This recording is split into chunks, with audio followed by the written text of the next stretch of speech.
Hi guys, this is Chris again. We have this 2020 Mazda CX5. This is the new body style, the CX5. I really like these body styles. They're kind of sharp, clean. It kind of looks here and sport at the same time. So in this one, we did full WR, which is our nano ceramic. We did 70% in the front windshield, 35% all the way around. So medium complete, and just 70, which is the super lightest on the front windshield. So I'm gonna show you kind of sideways. You can still see another, a little bit through. Now the rear half, it looks darker. Reason why, like I was explaining, it has the stained glass, has the factory tint. So we throw medium on top of the factory. This side the windshield looks 70 on the front.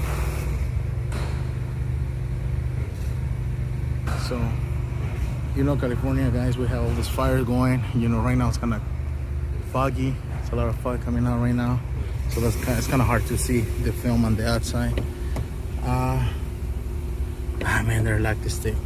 So I want to show you guys the inside, how the motor look from the inside and out. But they always like the cars for me, which is good.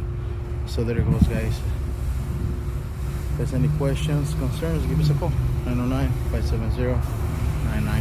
Thank you.